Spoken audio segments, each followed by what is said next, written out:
It's a long morning, no? It started at like 1 in the morning. Started going. Then he took a break to sleep for a little bit. Now it's morning again. Woo! Yes. That's the. So why do we do this? Anybody know? Want to show HaShem that we're like eager to praise? Yeah, good point. In fact, you should know something. Sephardi, Nusach is that they say Slichas the whole month of Elul. Now, what's nice is it's the same exact Slichas every single day. It doesn't keep switching with different prayers. It's the same one every single day, night, whenever you say it. A lot of people say it really early in the morning. Real early. See, the minhag really is not to say it in the middle of the night. The minhag really is to get up, like around 4. Yeah. And then start saying slichas. And then you daven early in the morning. That's really the minhag. However, if we make everybody get up at like 4 in the morning, it wouldn't happen.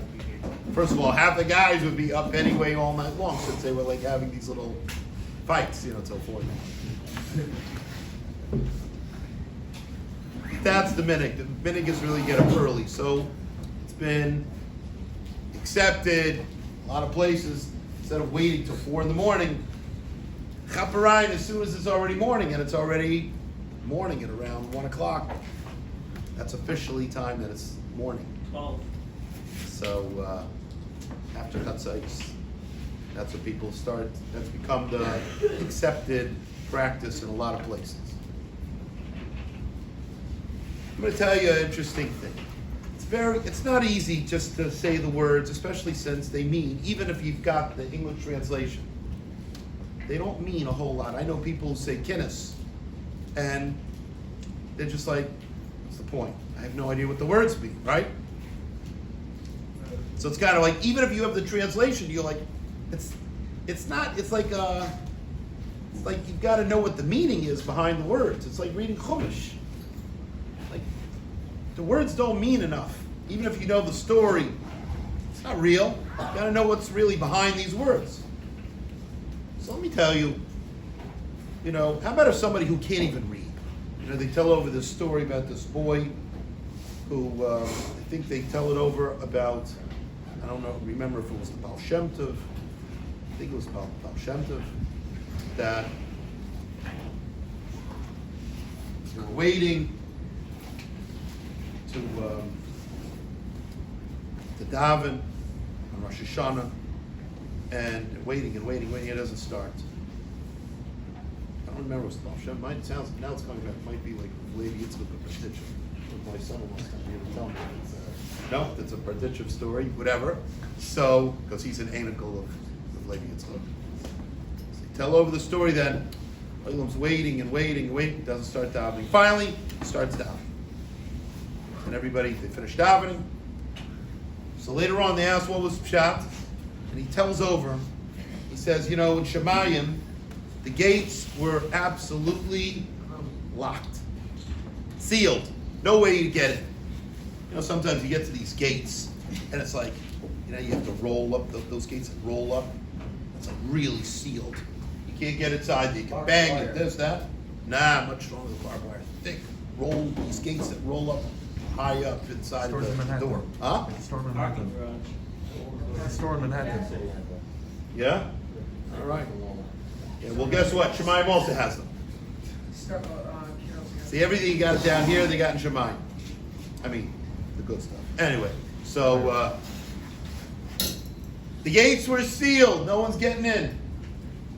He said, daven, everything's just like, I'm rubber, you're glue. Everything you say bounces off me and sticks to you.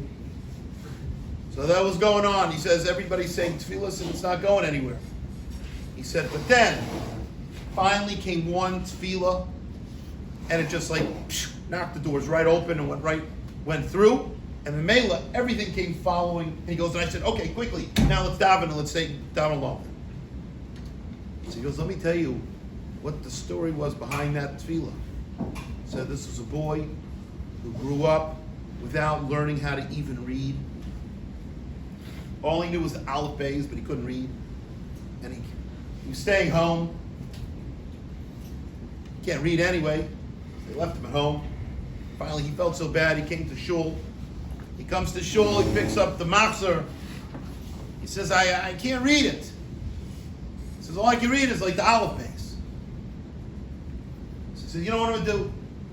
I'm just going to say aleph, bays, vays, gimel, dalet.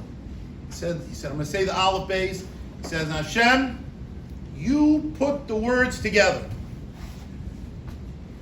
HaShem said that was such a heartfelt, raw tefillah. He said that opened up the gates. It wasn't with any chivas or everybody look at me. So it was real. Now, gentlemen, let me tell you the power, the koyach of what we call Emuna Peshuta. You know what Emuna Peshuta means? You know what Pashut means? Simple. What does Emuna mean? Belief. So simple belief. What does that mean, simple belief? Yes. Just believe. Okay, just believe, good. So what does that mean? You just believe. Believe me, no trust. Like, Simple trust. I say the davening, that's what the Torah told me to do. The rabbi said to do it, I do it. Anshei Knesses Hagedola set this up, I follow it.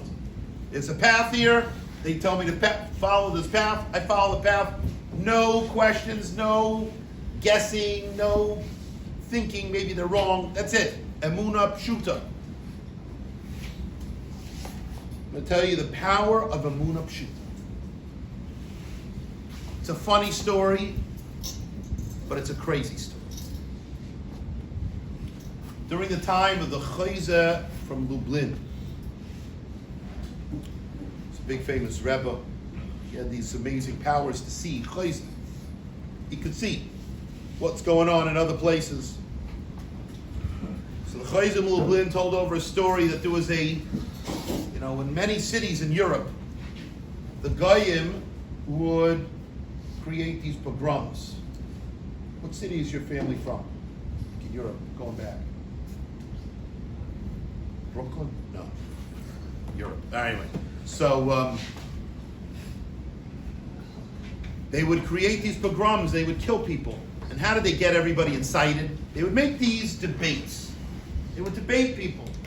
The Jews against the Goyim. And usually they would take somebody who knew something, or knew a lot maybe, studied a lot of Hebrew and Bible, maybe even Gemara, and they would put them up against different people who, they would try to make the Jews look bad. And then, see, they lost. And then they go out and kill everybody. It's horrible. So they came, it was in one of these little towns, villages, whatever you want to call it, I don't know what area it was.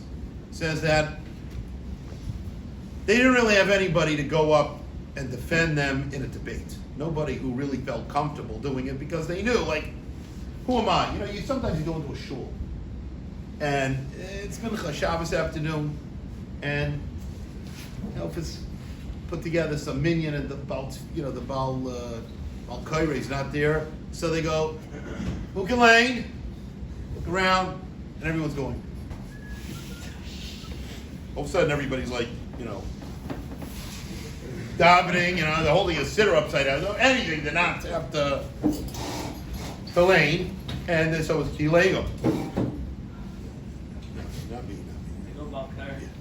So they go from person to person. Finally, one guy goes, okay, listen, I don't care, I'm not a Baal Kaireh, but I guess if there's nobody else, I'll do it.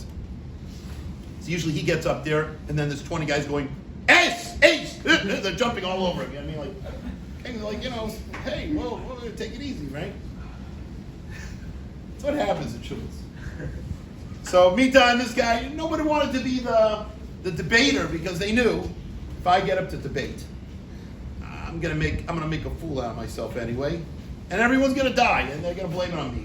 You know, they're going to write, not a Gadol story, not one of the Gedolim stories, be like, Shmerel, he caused everybody to get killed in our village. All right.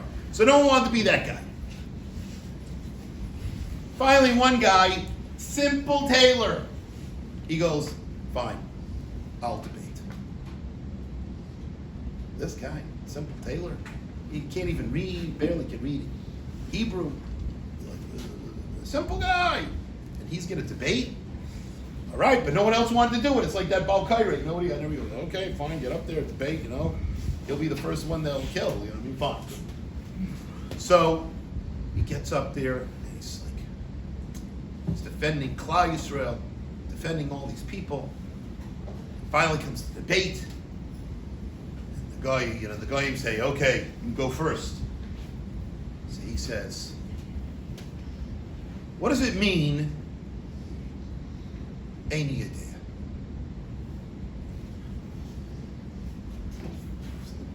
The guy on the other side goes, I don't know. So all the guy went, oh my gosh. First question, the guy, a simple tailor, takes apart with the first question, isn't going to know the answer. They go, okay, debate's over, enough for the debate. No, debate's over. Shah, get him out of here. Done. Debate's over. So the Yidden are so besimcha, they make this big Surah Saidah. Ay, Mom, thank you. And everybody's drinking. L'chaim, and Gebaldik, thank you, HaShem. Everyone's singing, they do the whole thing. You know, you do it all these kind of Surah Saidahs. And they asked this guy, where do you come up with this Einfall to think of this?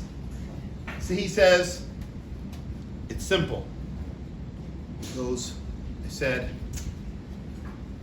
let me go through my Chumash. I'm going to go through the Chumash and see something that really jumps out at me that I can ask the guy.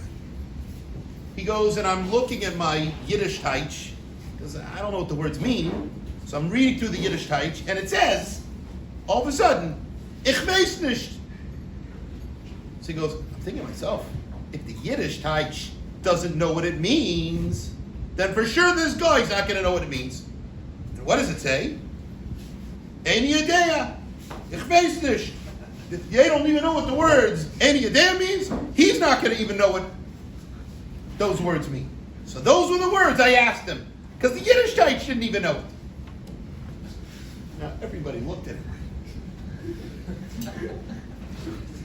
Can you imagine? That was the guy we put up against this guy. That's the guy we were Simon. But why does that work, says the Chayza? Why? Because he had Emuna Peshuta. I am here as an emissary to help out people. And HaShem put into him this crazy idea, and which was unbelievable. It came out to be Hatzlacha. Rabbi Salfer, you don't have to be a Greisa Chacham. You don't even have to know, I don't have that uptight not just the translation. I don't even have the translation, but I don't even have like a commentary to understand what the words mean.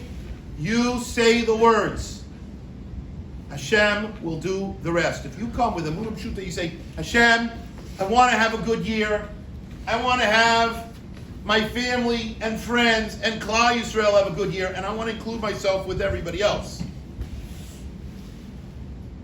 By the way, guy says, finishes up L'Kai Nisar, you say your personal tefillos inside there, and then you take 3 steps back and you say, Oiseh Shalom ben Roimov, HaShem who makes peace in the heavens.